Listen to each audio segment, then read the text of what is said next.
What's going on, everyone? Ash here with a news update on Super Smash Bros. Ultimate. It's that time once again. Smash Bros. Series creator and director Masahiro Sakurai is back with both another column and an interview in the latest issue of Japanese gaming magazine Famitsu. And as always, our friends over at Source Gaming have provided translations of both, which we're summarizing for you right here. As we're only providing a summary, make sure to check out the full translation on Source Gaming's website, which you can find a link to in the video description below. And with that said, let's get started. Beginning with the column, which is rather short and focused on spirits, Sakurai states that it was determined early on that Smash Ultimate would have a significant single-player component. However, they were limited in the approaches they could take here because introducing elements like scrolling terrain and unique enemies would add too much to the workload that was already in front of them. Instead, Sakurai says, they decided to leverage the fact that Smash Ultimate is in the unique position of having a great deal of fighters, many different IPs to draw from, and tons of stages and music. This allowed them to come up with the idea of using all these different franchises and capturing their various characters' likenesses in battle, forming the concept that would eventually become the overall Spirits mode. Moving on to the interview, which is broader in scope than the column and focuses on more than just spirits, Sakurai begins by revealing that formal development of Smash Ultimate began in February 2016, right after Corrin and Bayonetta were released as the final DLC for Smash Wii U and 3DS. Sakurai got to see the Nintendo Switch at an early development phase, and at the project plan stage for Smash Ultimate, there were plans for elements that might have differed between handheld and TV mode. However, the Switch's screen was higher quality than Sakurai expected, leading him to conclude that there would be no issue with designing the game to be uniform across the Switch's various modes of play.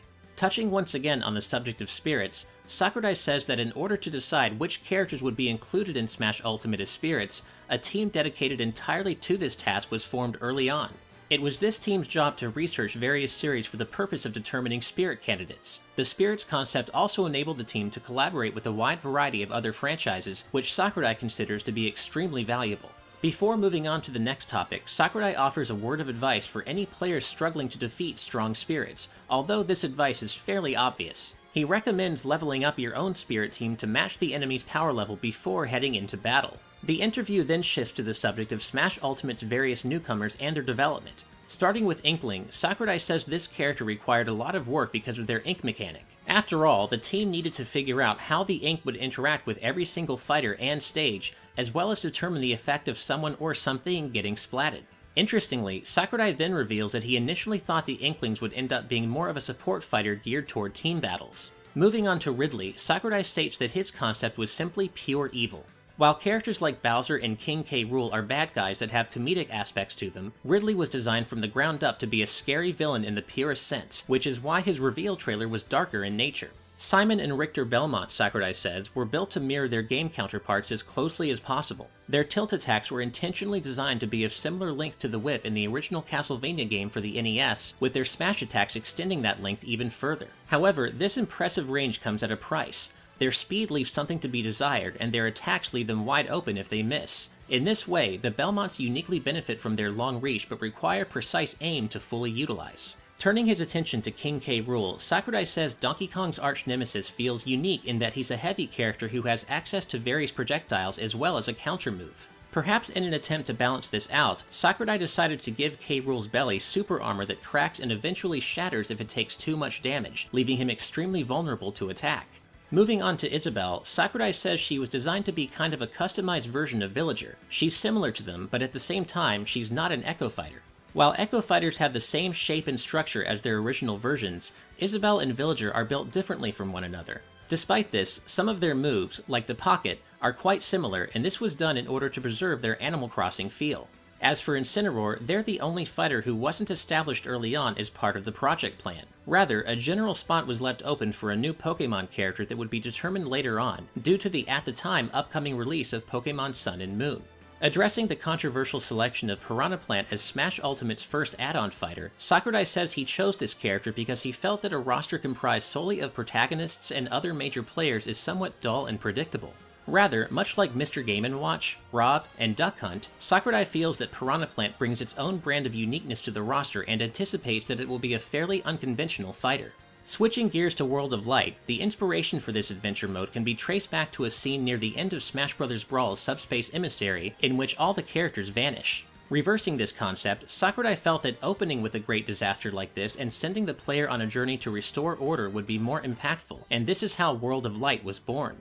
As for the fighters' movements and speaking roles, they're meant to represent the traits of each character. As an example, Sakurai says, Marth is the leader of an army, so he's the one who gauges their capabilities for combat. Rather humorously, Sakurai also acknowledges the inherent ridiculousness in Captain Falcon attempting to drive away from Galeem's attack. Because F-Zero cars are powered by the G diffuser system, which can only function using the anti-gravity beams found on F-Zero racetracks, there's no way the Blue Falcon could actually function on regular land. However, Sakurai points out that Captain Falcon can also be seen driving on land in Smash Bros. Brawl, meaning there is some precedent for this particular lapse in continuity. On the subject of online play, Sakurai says he doesn't care too much about a player's win-loss records or win rate. Rather, he felt that tracking the player's number of victories would be sufficient, and this is how the tag system was born.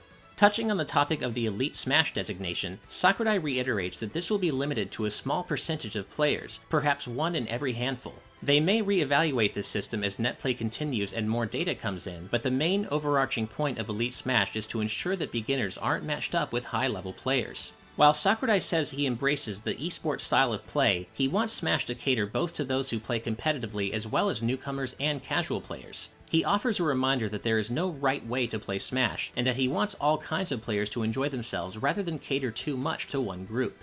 Delving further into this topic, Sakurai reveals that while he was impressed by the high level of play he witnessed in pre-release tournaments, and was particularly surprised by the way some players were able to pick up Richter so quickly, he prefers watching the way matches shift and play out with items on. On a similar note, Sakurai says he's quite happy with how the Stage More feature turned out and thinks it makes matches more exciting and fun to watch. As the interview begins to wrap up, Sakurai notes that while Smash was once subtitled Nintendo All-Stars, the series has grown to encompass far more than just Nintendo. And when asked how he defines Smash, Sakurai says it basically comes down to how it feels to play the game. If Smash was just another one-on-one fighting game, it would no longer be Smash. Sakurai says he always prioritizes Smash when Nintendo asks him to work on a new installment in the series, but while he is confident that he will once again be asked to make a new Smash game for the next generation of Nintendo hardware, he has no idea how he'll top Smash Ultimate. After all, it's nothing short of a miracle that everyone is here, he says, and this will probably not happen again. And while some players might start talking about a new Smash game in a couple of years, it's not necessarily a certainty there will even be another one, since Smash requires the cooperation of so many different companies and entities. In closing, Sakurai offers his gratitude to those who helped make Smash Ultimate a reality, and I quote, "To everyone on staff and everyone who let us use their characters, I want to say thank you so much." And that, as you might have guessed, brings us to the end of the interview as well as the end of this news update. Once again, make sure to check out the full translations on Source Gaming's website, which you can find a link to in the video description below. And as always, if you enjoyed this video, please hit that like button, subscribe to our channel, and follow us on social media using the links in the video description below. Otherwise, keep it on GameXplain for more on Smash Bros. Ultimate, the Nintendo Switch, and all things gaming.